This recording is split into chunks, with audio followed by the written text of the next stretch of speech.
ऐसे वक्त में दुआ करे जब तू सुनता है, जब तू क्या करता है, सुनता है।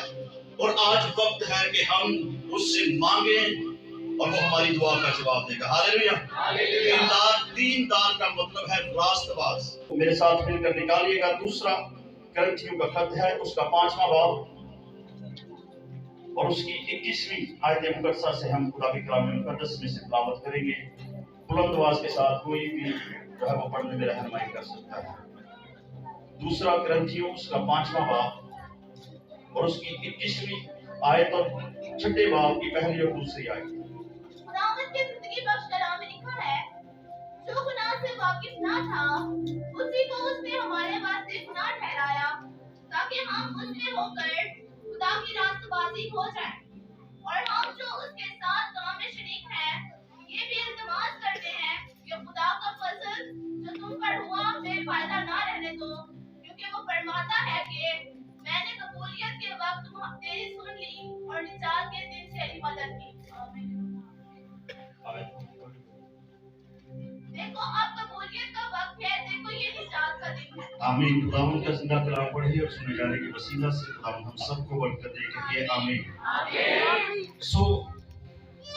यहाँ पर खुदा के कलाम मुकद्दस में खुदा का बंदा मुकद्दस पौलुस रसूल जो है वो यहाँ पर जो है वो कहता है कि जो गुनाह से वाकिफ ना था उसी को उसने हमारे वास्ते गुनाह ठहराया। जो गुनाह से वाकिफ ना था और जो गुनाह ठहराया गया वो कौन था? वो बेअबरा मेरा और आपका मसीहा खुदावंद यीशु मसीह के बारे में यहाँ पर खुदा का बंदा मुकद्दस पौलुस रसूल जो है वो कहता है कि जो गुनाह से वाकिफ ना था वो सदर अदालत के अंदर खड़ा होकर बड़ी दलेरी के साथ कहता है कि कौन है जो मेरी जात के अंदर गुनाह को साबित कर सकता है, और वहां पर कोई भी जो है वो उसकी जात में गुनाह साबित नहीं कर सका। और मेरे जीजो, लेकिन एक वक्त आया कि उसने हमारे गुनाहों को अपने ऊपर उठा लिया। इसलिए खुदा का बंदा मुकद्दस पौलुस रसूल जो है वो कुरिन्थस की कलीसिया को यहाँ पर जो है वो इस बात की याद दहानी करवाता है और वो कहता है कि जो गुनाह से वाकिफ नहीं था, जो गुनाह से वाकिफ नहीं था, जिसने गुनाह नहीं किया था, जिसकी जात के अंदर गुनाह नहीं था, वो हमारे लिए गुनाहगार ठहराया गया। और फिर खुदा का बंदा कहता है कि ताकि हम उसमें होकर उसकी रास्तबाजी हो जाएं। खुदा का बंदा कहता है कि हम यीशु में होकर जो हमारे लिए गुनाहगार ठहराया गया है, हम उसके वसीला से रास्तबाज ठहराए जाए। और मेरे जीजो, खुदा का बंदा मुकद्दस पौलुस रसूल जो फिर कहता है कि हम जो उसके साथ काम में शरीक हैं ये भी इल्तमास करते हैं। ये भी क्या करते हैं? इल्तमास करते हैं कि खुदा का फजल जो तुम पर हुआ है बेफायदा ना रहने दो। बेफायदा फजल उस वक्त हम पर है जब हम खुदा की हजूरी के अंदर नहीं आते। अगर हम खुदा की हजूरी के अंदर आकर भी जो है वो हमारा ध्यान जो है वो दुनियादारी की तरफ रहेगा, अपने घर की तरफ रहेगा कि मैंने जाकर ये काम करना है, मैंने वो काम करना है। अगर मजबूरी के साथ खुदा की हजूरी के अंदर बैठेंगे तो जवाब आपकी दुआ का कभी नहीं आएगा। और खुदा का फजल जो है जो हम पर मसीह यीशु के वसीला से हुआ है वो बेफायदा रहेगा। इसलिए खुदा का बंदा कहता है कि उस फजल को बेफायदा ना रहने दो। और ये फजल उस वक्त फायदामंद होगा जब हम पूरे दिल के साथ, पूरे ईमान के साथ खुदा के सामने झुकेंगे, जब उसकी बंदगी करेंगे, जब उसके कलाम को ध्यान से सुनकर उसे अपने दिल के अंदर रखेंगे। जिस तरह खुदा का बंदा अय्यूब कहता है कि खुदावंद मैंने तेरे कलाम को अपनी जरूरी खुराक से ज्यादा अपने अंदर जखीरा किया है। वो कहता है कि मैंने रोटी खाना उतना जरूरी नहीं समझा जितना मैंने तेरे कलाम को अपने अंदर जखीरा किया है, मैंने जितना तेरे कलाम को अपने अंदर जमा किया है। और मेरे अजीजों, खुदा का बंदा फिर यहाँ पर कहता है क्योंकि वो फरमाता है, क्योंकि वो क्या करता है? फरमाता है।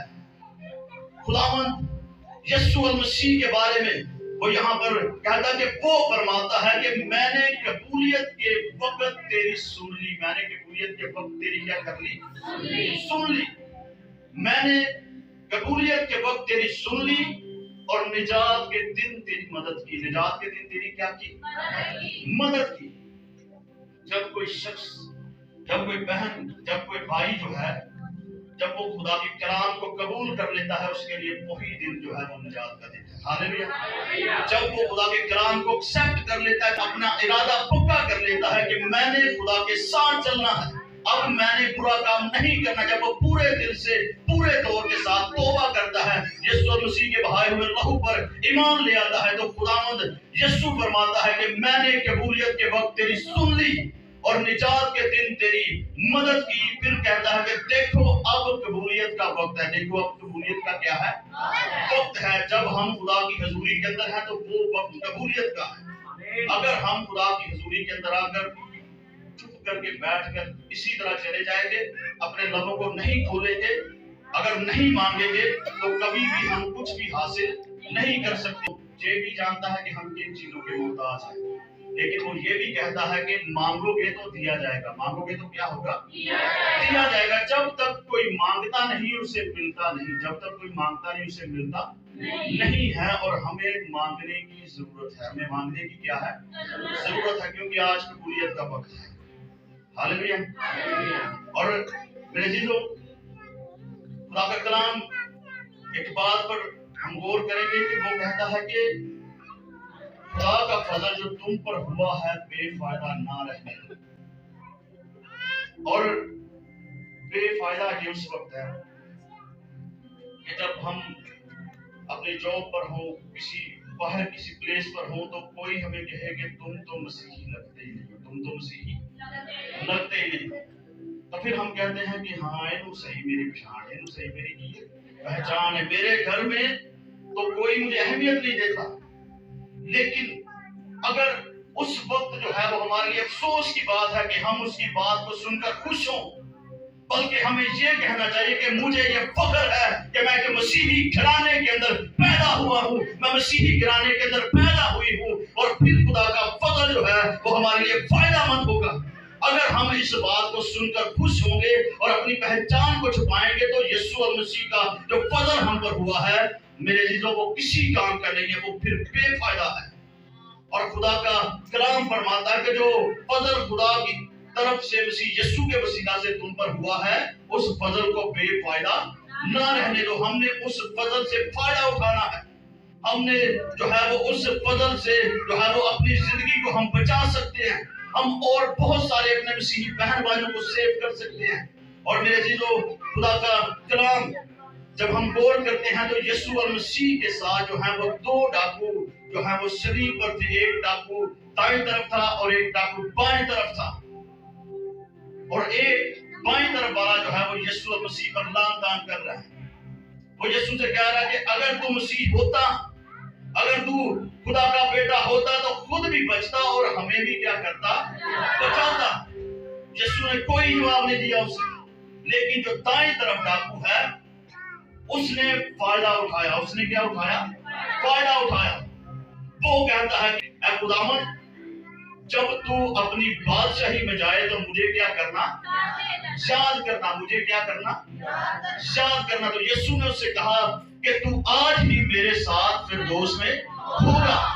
اور اس نے دوسرے ڈاکو سے کہا کہ ہم تو اپنے کیے کی سزا پا رہے ہیں، لیکن اس نے تو کوئی بھی گناہ نہیں کیا. اس نے کوئی بھی گناہ نہیں کیا. اور میرے عزیزو، جب اس نے یسوع سے کہا کہ خداوند جب تو اپنی بادشاہی میں جائے تو مجھے یاد کرنا، تو یسوع نے اس سے کہا کہ تو آج ہی میرے ساتھ فردوس میں ہوگا.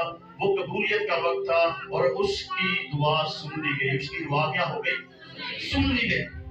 اور میرے عزیزو، جو گناہ سے واقف نہیں تھا، جس کی ذات کے اندر گناہ نہیں تھا، باپ کو یہ پسند آیا کہ وہ اسے کچلے، وہ ہمارے لیے کچلا گیا. آئے ہم ایک حوالہ اور خدا کے کلام مقدس میں سے تلاوت کریں گے. میرے ساتھ مل کر نکالیے گا یسایہ نبی کی معرفت لکھا گیا صحیفہ، اس کا 53 باب اور اس کی 4 آیت مقدسہ سے ہم خدا کے کلام میں سے تلاوت کریں گے. تو بھی اس نے ہماری مشقتیں اٹھا لی اور ہمارے غموں کو برداشت کیا، پر ہم نے اسے خدا کا مارا کوٹا اور ستایا ہوا تھا. حالانکہ وہ ہماری خطاؤں کے سبب سے گھائل کیا گیا اور ہماری بد کرداری کے باعث کچلا گیا. ہماری ہی سلامتی کے لیے आमीन। यहाँ पर खुदा का कलाम फरमाता है कि तो भी उसने हमारी मुशक्कतें उठा ली और हमारे गमों को बर्दाश्त किया। हमारे गमों को क्या किया? बर्दाश्त किया। इसी बात को वो यहाँ वहां पर जो है वो याद करवा रहा था और कह रहा था कि जो गुनाह से वाकिफ नहीं था उसे गुनहगार ठहराया गया। हमारे लिए हमारी मुशक्कतें उसने अपने ऊपर उठा ली और हमारे गमों को बर्दाश्त किया। हमारे गमों को क्या किया? बर्दाश्त किया। पर हमने उसे खुदा का मारा, कूटा और सताया हुआ समझा। अगर हम इस बात को अपना लें, हर एक मसीही बेटी है, चाहे वो बेटा है, कोई बुजुर्ग है, कोई बूढ़ा है, कोई माँ है, कोई बहन है, अगर वो इस बात को अपना ले कि यीशु ने मेरे लिए जान दी है। यीशु ने किसके लिए जान दी है? मेरे लिए। वो सिर्फ इस बात को एक्सेप्ट कर ले अपनी जिंदगी के अंदर कि यीशु ने मेरे लिए जान दी है, तो वो गुनाह से जो है वो छुटकारा हासिल कर सकता है। वो इब्लीस की सारी कुदरत पर गाली बाज सकता है। ये होगा उस वक्त जब वो इस बात को एक्सेप्ट करेगा कि मेरे यीशु ने मेरे लिए जान दी है, तो फिर हम जो है वो गुनाह से बच सकते हैं। और फिर मेरे जीजो, खुदा के कलाम में लिखा है कि हालांकि वो हमारी खताओं के सबब से घायल किया गया। हमारी खताओं के सबब से क्या किया गया? घायल किया गया। और हमारी बदकिरदारी के बायस वो कुचला गया। आगे लिखा है कि बाप को ये पसंद आया कि उसे कुचले। बाप को ये पसंद आया कि उसे क्या करे? कुचले। और मेरे जीजो, अगर वो कुचला ना जाता, अगर उस पर सियासत ना होती, अगर वो सलीब पर अपनी जान ना देता, अगर वो इस दुनिया के अंदर ना आता, तो आज हम यहाँ पर बैठकर आजादी के साथ हम यीशु के सामने जो है वो अपनी फरियादें नहीं कर सकते थे। हम कभी भी खुदा से जो है वो हमेशा की जिंदगी नहीं मांग सकते थे। हमेशा की जिंदगी का दरवाजा जो है वो यीशु है, जो कहता है कि राह, हक और जिंदगी मैं हूँ। जिंदगी और निजात की बातें मेरे पास हैं। वो कहता है कि अल्फा और ओमेगा मैं हूँ, इब्तिदा और इंतहा मैं हूँ, अव्वल और आखिर मैं हूँ। वो जो ये कहने वाला है, वो हमारे लिए जो है वो सलीब पर उसने अपना सारा लहू बहा दिया। हमारी खातिर उस पर सियासत हुई, वो मारा गया, उसे मारते रहे, उसकी दाढ़ी के बाल नोच लिए गए, उसे मारा गया, कोड़े लगाए गए, और वो सब कुछ सहता रहा, इसलिए ताकि हम जिंदगी पाएं और कसरत से पाएं। हम कसरत की जिंदगी पा रहे हैं। हर रोज हमें नई सांसें मिलती हैं, नया सूरज, नया दिन, लेकिन हम उस तौर से अपनी मसीही जिंदगी को नहीं जी रहे जो जिस तरह से खुदा का कलाम हमसे उम्मीद करता है, जिस तरह की उम्मीद खुदा हमसे करता है, हम उस तौर से जिंदगी को नहीं जी रहे। लेकिन आज इस बात पर गौर करते हुए कि जो गुनहगार नहीं था, जो गुनाह से वाकिफ नहीं था, वो हमारे लिए गुनाहगार ठहराया गया, ताकि हमारी दुआएं जो हैं वो बखूर की मानद खुदा की हजूरी के अंदर पहुंचे। आज जब हम यीशु पर ईमान रखते हुए कि उसने कहा था कि तुम जहां पर भी 2 या 3 मेरा नाम लोगे, मैं वहां पर मौजूद हूं, जब इसी बात पर ईमान रखते हुए खुदा की हजूरी के अंदर झुकेंगे, जब हम अपने घुटनों के बल होकर उससे दुआ करेंगे, अपने हाथों को बुलंद करके, तो फिर हमारी दुआएं बखूर की मानद खुदा की हजूरी के अंदर पहुंचेगी। और मैं खुदा का खादम होता हुआ डिक्री एंड डिक्लेयर करता हूं कि आपकी दुआएं आज बखूर की मानद खुदा की हजूरी के अंदर पहुंचने को है। खुदा आपकी दुआओं को सुनने को है। आज आपके लिए आसमान खुलने को है। हालेलुया। आज आपके लिए आसमान खुलेगा यीशु के नाम में। आमीन। आज आपके लिए आसमान खुलेगा यीशु के नाम में। आमीन। हालेलुया। हालेलुया। आज जब आप खुदा की हजूरी के अंदर दुआ करेंगे, तो खुदा आपकी दुआ का जवाब देगा यीशु के नाम में। आपकी दुआ का जवाब आने को है। आमीन। आपकी दुआ का जवाब आने को है। आमीन। और क्योंकि खुदा का कलाम फरमाता है, लिखा कि वो फरमाता है, वो यानी कि यीशु मसीह फरमाता है कि मैंने कबूलियत के वक्त तेरी सुन ली और निजात के दिन तेरी मदद की। आज आपकी निजात का दिन हो सकता है। आज आपकी निजात जो है वो आपकी जिंदगी के अंदर इंटर कर सकती है। जब हम ज़कई को देखते हैं, तो जब उसके अंदर तड़प आ गई, हमने बहुत बार इस बारे में कलाम सुना है कि वो यीशु को देखने का मुंतजिर था, लेकिन कद छोटा होने के सबब से और भीड़ बहुत ज्यादा होने के सबब से वो नहीं देख पा रहा था, और उसने ऐसा किया कि वो उन लोगों से आगे भागकर जो है वो एक फूलन के पेड़ पर चढ़ गया اور یسوع نیچے سے جب گزرا تو یسوع نے کہا کہ زکئی نیچے اترا، زکئی نیچے اترا۔ یسوع نے اس کی تڑپ پر غور کی، کیونکہ وہ دلوں اور گردوں کو جانچنے والا خداوند ہے۔ آج جب تک آپ کے اندر تڑپ نہیں ہوگی، جب تک آپ اپنے لبوں کو خدا کی حضوری کے اندر کھولیں گے نہیں، جب تک آپ کا ایمان پختہ نہیں ہوگا کہ یسوع سب کچھ کر سکتا ہے، اتنی دیر تک جو ہے وہ آپ کی زندگی کے اندر نجات انٹر نہیں ہو سکتی، چاہے ہم نے پانی کا بپتسمہ لیا۔ اگر ہمارا ایمان ہی یسوع پر نہیں ہے تو وہ بے فائدہ، وہ کیا ہے؟ بے فائدہ، جس کے بارے میں خدا کا کلام فرماتا ہے کہ نہلائی ہوئی سونی پھر دوبارہ کدھر جاتی ہے؟ دلدل میں۔ ہمیں اپنی زندگی پر غور کرنی ہے۔ زکئی کو خود یسوع مسیح نے کہا کہ زکئی نیچے اترا، آج مجھے تیرے گھر ٹھہرنا ہے، آج مجھے تیرے گھر کیا کرنا ہے؟ ٹھہرنا ہے۔ کاش آج ہم یسوع کو ساتھ لے کر جائیں۔ ہم شفا لینے آتے ہیں، ہم اپنی دعاؤں کا جواب لینے آتے ہیں، لیکن یسوع کو کوئی بھی نہیں لینے آتا ہے۔ کاش کہ آج یسوع ہمارے ساتھ جائے، جس طرح زکئی کے ساتھ یسوع نے کہا، اور زکئی کے ساتھ یسوع اس کے گھر گیا، اور جیسے ہی یسوع نے وہاں پر پاؤں رکھا تو یسوع نے کہا کہ آج اس گھر کے اندر نجات آئی ہے، آج آپ کی زندگی کے اندر نجات آنے کو ہے یسوع کے نام میں۔ آج آپ کی زندگی کے اندر نجات آنے کو ہے یسوع کے نام میں۔ آج آپ کی زندگی کے اندر نجات آئی یسوع کے نام میں۔ آج آپ کی زندگی کے اندر نجات آئی یسوع کے نام میں۔ یسوع آپ کو وزٹ کرے یسوع کے نام میں۔ Hallelujah, hallelujah, hallelujah. جب ہماری زندگی کے اندر تڑپ ہوگی، اور تڑپ پیدا کرتا ہے خدا کا روح، خدا کا روح جب ہماری زندگی کے اندر ہوگا تو خدا کی حضوری کے اندر آنا، ہر روز اس کے سامنے جھکنا، اپنے لبوں کو کھولنا، کسی کے بارے میں فکر کیے کہ ساتھ والی بہن بیٹھی ہوئی کیا سوچے گی کہ میں کیا دعا کر رہی ہوں، ساتھ بیٹھا ہوا بھائی کیا سوچے گا کہ میں کس طور سے دعا کر رہا ہوں۔ اس بات کی فکر کیے بغیر جب ہم اس کے سامنے جھکتے ہیں، جب اپنے لبوں کو کھولتے ہیں، تو پھر ہماری دعا جو ہے وہ آسمان کو چھینتی ہوئی خدا کی حضوری کے اندر پہنچ جاتی ہے، اور پھر ہماری دعا کا جواب آتا ہے۔ جب آپ خدا کے سامنے جھکیں گے، جب ایمان کے ساتھ گھٹنوں کے بل ہو کر آپ نے جب دعا کرنی ہے، تو میرا یہ ایمان ہے کہ خدا آپ کی دعا کا جواب دے گا۔ ہاللویا، اپنے گھٹنوں کے بل ہوئیے۔ ہاللویا۔ جن کا ایمان ہے کہ یسوع یہاں پر موجود ہے، جن کا یہ ایمان